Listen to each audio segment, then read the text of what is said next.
All right, my friends, I'm going to leave you with a lesson from a client I just talked to today. I've been working with this guy for many, many years. My old man, Jeff from North Carolina. Jeff's happily married, a good Christian man, good guy. Sitting there, we talk probably once every year and a half or so. And sitting there minding his own business one day, he was reading something on his laptop. Wife goes to bed. All of a sudden he got numbness in his arm, and Jeff's 67, doesn't smoke, doesn't drink, very active in all kinds of charitable, he drives a forklift for hurricane season, everything, man. You name it, Jeff's there. Sitting there all of a sudden he got numb in his arm, and he felt a little bit out of sorts. Not a heart attack, his heart wasn't hurting. And he said, well, let me go up, I guess I'll go to bed now. Goes up to bed, he can't, he's having a hard time walking. He's stumbling around a little bit. Goes back, sits back down on the chair, opens up his laptop, and he wants to look up symptoms for heart attack. Not really, because his heart's not hurting. So he's like, well, how about a symptom for a stroke? Yeah, sure enough, looked like a symptom for a stroke. Anyway, so his wife had, I guess, his shuffling and banging into things because he was out of sorts when he was walking around. Got his wife to come up and say, what the hell? And she called 911, or he said, don't call 911, just take me to the hospital. They put him on a helicopter because he's in a kind of rural area of North Carolina. And they put him on a helicopter up to a more urban area, a more urban hospital. And, they were able to get him squared away. But it took 6 months of rehab, and he still doesn't have any feeling in his left side of his body. Now it wasn't drooping, you know what I'm saying? In fact, even on the when he's looking up the side effects of a stroke, he's like, my face isn't drooping. He said, I don't know, but his wife is a nurse, so his wife says, we're going to get you in the doctors, which makes sense.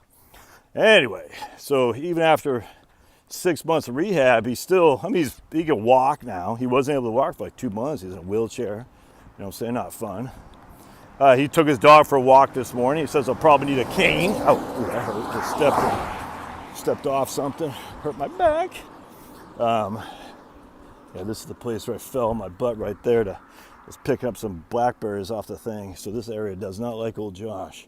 And I was doing a video and I fell right on my butt. Right for you guys to see and laugh at your old buddy Josh. And some of you did. Not very nice. It really hurt my feelings. Anyway, but I didn't delete the video because I'm live and in person, heavily scripted, as you can see. Anyway, so Jeff had a stroke, and that sucks donkey balls. And but now he's back to walk his dog, back to being able to walk around. You go to the grocery and whatnot. He can't go for a significant trip. Now Jeff was an Army. He's a graduated Ranger school in the 70s, so he's not. He's an officer in the military, retired. So he's not a freaking shrinking violet by any stretch. Has been able to put aside a good amount of money, but it's not, Bill Gates by any stretch, you know what I'm saying? Anyway, so his lesson from me to you, he said, just tell everybody, don't wait, man. You don't know how long you got. It's funny because I was thinking about this earlier and just reading about it. If you read thecovidblog.com and you just see all these people with their sudden adult death syndromes, regardless of what is causing that, no one ever sits there and says, my time is now. No one ever does. I mean, I guess if you're older you do, but like your 80s or something like that. But no one sits there as a 52-year-old guy and say, my time is now. And then as, kind of, in the covidblog.com, he has all these people who just die. It just sucks, dude.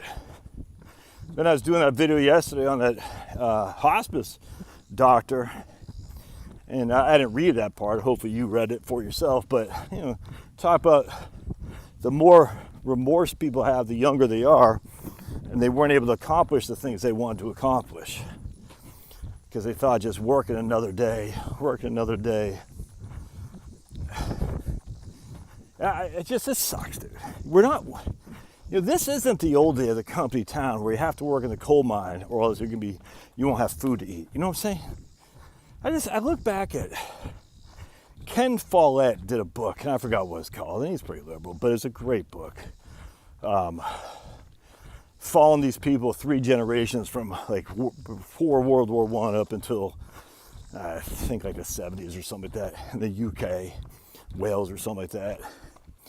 And one of the guys was working the coal mines, and he became like a socialist leader because the freaking owners of the coal mines suck. John Rockefeller, Colorado comes to mind. This is in the day, but still it's the same thing. There's no escape, man. It's like you worked in the coal mines or not, or you didn't have nothing. This is coming through. Last time I did a video with this mic, it didn't work well. Then I did a video with my earbuds, and that worked like crap. I think I just might need to upgrade my mic. Anyway, so my man, and so the point being was, if you didn't work in the coal mines, you had nothing. Well, that's not the way it is anymore. You know what I'm saying? You don't have to work in a coal mine or get shot by John Rockefeller's thugs. You just don't.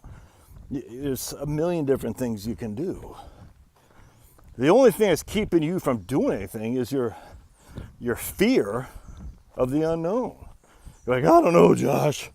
I don't know, man. I hear all this stuff and I don't know, Josh. The world's falling apart. Hey, if the world's falling apart, you know what you should be doing then? Keep working the coal mine. That makes sense. Keep working the factory. That makes sense. Keep working the cube. That makes sense. The world's falling apart, so I'm going to keep working the cube. Yeah, that makes sense. That's legit. Look, I can't tell you what to do. This is what my man Jeff said. He goes, dude, you don't know, man. I'm just sitting there mind my own, healthy as an ox, and all of a sudden I have a stroke. And I still can't walk very well. I can barely take, he's got a tiny little dog, smaller than Pablo. He goes, I can take him out around the neighborhood, but that's it. He's only 67, 68. He's only 16 years older than me. And the funny thing too, he goes, I no longer I don't have a 30-year retirement projections anymore, investment horizon. My investment schedule is a hell of a lot lower than that. Because he knows he's not long for this world. Now, again, that might be 15, might be 5, we don't know, but not likely to be 20. He's going to leave his wife a widow for sure. So in his case, he's going to do 100,000 Roth conversion this year, followed by another 100,000 next, followed by another 100,000 next, and at some point he'll be exhausted. Everything will be in Roth before RMDs come. So that way, should he die, his younger, better half won't be sit with a widow's tax trap. That makes sense for him, because he's got the cash on the side to pay the bill, by the way. Anyway,